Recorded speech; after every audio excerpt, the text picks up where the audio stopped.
नमस्कार, मैं सत्यदेव चौधरी, राष्ट्रीय अध्यक्ष सत्य बहुमत पार्टी, आज आपके सामने किसानों के हो रहे आंदोलनों पर अपनी कुछ और बातें रखने का प्रयास करूंगा। बहनों भाइयों, कुछ दिनों पहले किसान आंदोलन पर मैंने एक लेख लिखा था जिसमें हमारी राजनीति में किस प्रकार की चुनावी प्रक्रिया है और किस प्रकार गठबंधन के भ्रष्ट बहुमत से सरकार बनती है, जिन कारणों से किसानों के आंदोलन अभी तक सफल नहीं हुए और भविष्य में भी जब तक गठबंधन के भ्रष्ट बहुमत से सरकारें बनती रहेंगी, आप जितने मर्जी आंदोलन करते रहना, किसी प्रकार की भी सफलता मिलना संभव नहीं है। गठबंधन के भ्रष्ट बहुमत से बनी सरकारें अन्याय, झूठ, पक्षपात और भ्रष्टाचार से भरी सरकारें होती हैं और इसीलिए ऐसे कानून बनते हैं जिनसे किसान सहमत नहीं होते और अपनी जान की भी परवाह ना करके आंदोलनों पर विरोध करने को विवश होते हैं। इसी विषय पर थोड़ा और लिखने का प्रयास कर रहा हूँ। किसानों के आंदोलन पर सरकार ने जितनी भी संवेदनहीनता, असहनशीलता व अहंकार दिखाना था, दिखा चुकी है और आने वाले समय में भी इस चरित्र का चाहे रूप कैसा भी हो, परंतु वास्तविकता और सत्यता से बहुत दूर ही देखने को मिलेगा। कितनी बैठकें हो चुकी हैं, सभी के सभी बेनतीजा। फिर भी पानी बिलोकर मक्खन निकालने के लिए बैठकें हो रही हैं। किसान नेता यदि बैठकों में समय बर्बाद ना करके राजनीतिक चिंतन करते तो समस्या के समाधान के लिए दिशा मिल जाती। जिस प्रकार आपने अपने बीच में स्वराज की कल्पना करने वाले राजनीतिक विशेषज्ञ नेता को बिठा रखा है, उसी प्रकार आप सत्य बहुमत की राजनीति पर भी चर्चा कर सकते हो। समझकर और सहमत होकर यदि आप अपने मंच से सत्य बहुमत को समर्थन देने की घोषणा कर देते हो, तब देखना किस प्रकार गठबंधन की भ्रष्ट राजनीति करने वाले सत्ताधारियों में हड़कंप मचता है और किस प्रकार आपकी मांगों को तुरंत स्वीकार किया जाता है। किसान भाइयों और उनके नेताओं को यह समझ में आ जाना चाहिए कि इस प्रकार के आंदोलनों से भारत की अर्थव्यवस्था सहित अन्य सभी प्रकार की दिनचर्या तो गंभीर रूप से प्रभावित होती ही हैं। इसके अलावा ऐसे आंदोलनों से पूरा विश्व प्रभावित होता है। विशेष रूप से हमारे निर्यात पर इस प्रकार के अव्यवस्थित आंदोलनों का गहरा असर देखा जा सकता है। मैंने सुना है कि किसान नेता राजनीति की बात करने वालों को अपने मंचों पर स्थान नहीं देते। क्यों नहीं देते, ये तो किसानों के नेता जाने। मेरी समझ में सभी राजनीतिक दलों की बातें सुनकर अंत में सत्य बहुमत पार्टी की भी बात सुन लें और बैठकों में समय बर्बाद ना करके अपनी बुद्धि और विवेक से निर्णय लें कि जिस गठबंधन की भ्रष्ट राजनीति को 70 वर्षों से वोट और समर्थन देते आए हो, उस राजनीति से केवल अन्याय, पक्षपात और भेदभाव ही देखने को मिला, या अब गठबंधन मुक्त सत्य बहुमत की राजनीति को समर्थन और वोट देने से न्यायप्रिय, लोकप्रिय और पक्षपात रहित व भेदभाव रहित राजनीतिक व्यवस्था मिल सकती है या नहीं। राजनीति से बनी समस्याओं का समाधान राजनीति से ही संभव है। केवल अंतर है गठबंधन और गठबंधन मुक्त राजनीति का। गठबंधन की राजनीति समस्याओं को जन्म देती है और गठबंधन मुक्त सत्य बहुमत समस्याओं का समाधान है। किसान भाइयों की समस्याओं के प्रति मेरी 100% से भी अधिक सहमति, सहानुभूति व समर्थन है, परंतु बेनतीजा बैठकों में समय बर्बाद करने की बजाय मैं राजनीति के माध्यम से समाधान की ओर आना चाहता हूं। मान लिया जाए सरकार आपकी सभी मांगें मान लेती है, तो भी आप इस भूल में मत रहना कि आपका जीवन सुखी हो जाएगा। कुछ सच्चाइयों का सामना करने का साहस करो। जैसे एक, कौन सा गांव ऐसा बचा हुआ है जहां विलायती शराब की देसी दुकान ना खुली हो? क्या आप और अपनी संतानों को केवल शराब के भरोसे स्वस्थ और सुखी रख सकते हो? क्या ये शराब की दुकानें सरकारों ने ही नहीं खुलवाई? और क्या आप इन शराब की दुकानों का विरोध करते हो?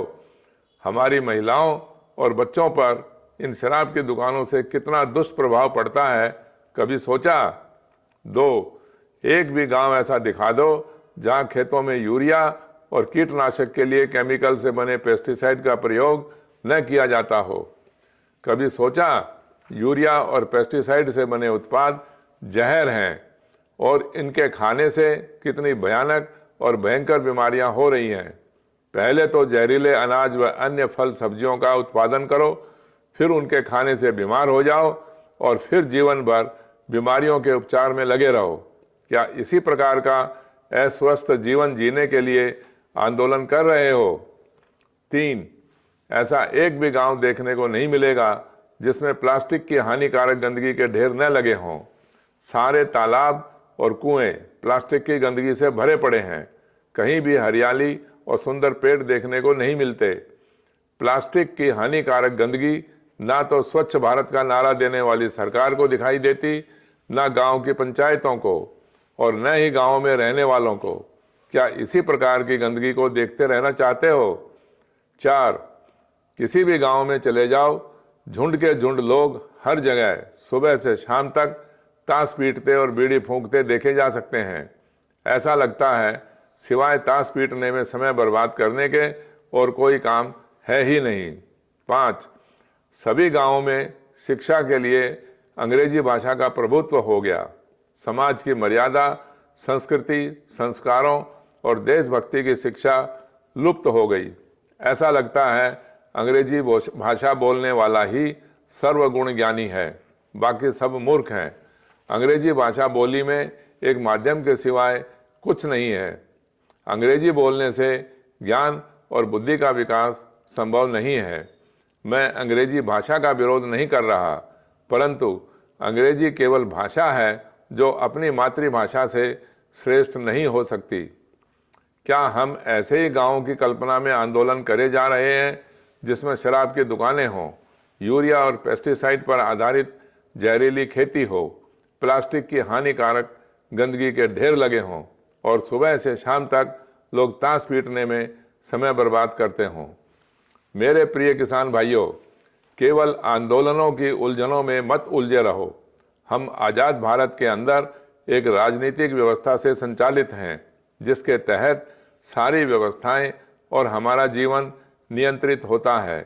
जब हमने गठबंधन की भ्रष्ट राजनीतिक व्यवस्था को ही स्वीकार किया हुआ है, तब आपने ये सोच भी कैसे लिया कि हम गठबंधन की भ्रष्ट राजनीति में अच्छे नेता चुन लेंगे और गठबंधन की भ्रष्ट राजनीति से चुने हुए नेताओं की सरकार पक्षपात और भेदभाव रहित न्यायप्रिय व लोकप्रिय कानून बना देगी। गठबंधन की भ्रष्ट राजनीति से बनी सरकारों से केवल किसान वर्ग ही नहीं, देश के हर वर्ग के नागरिक दुखी हैं।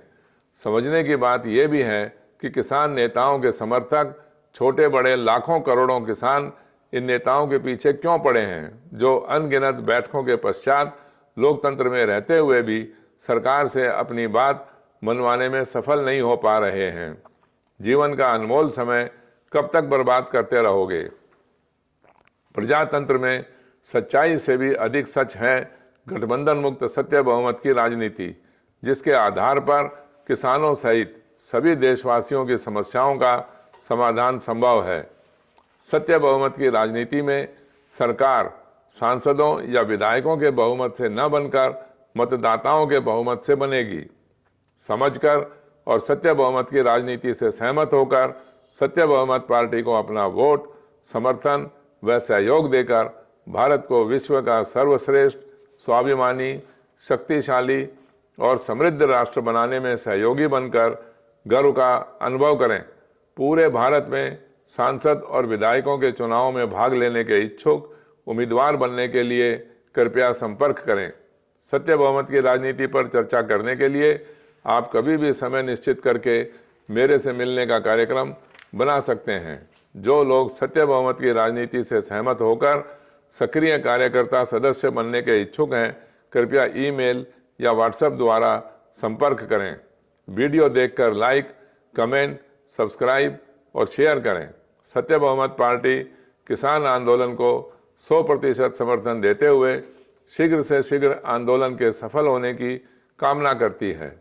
आपके सुझाव, सहयोग और समर्थन की प्रतीक्षा में परमपिता परमेश्वर से प्रार्थना करता हूं कि हम सबको स्वस्थ व प्रसन्न रखे। गठबंधन मुक्त सत्य बहुमत जिंदाबाद जिंदाबाद। धन्यवाद।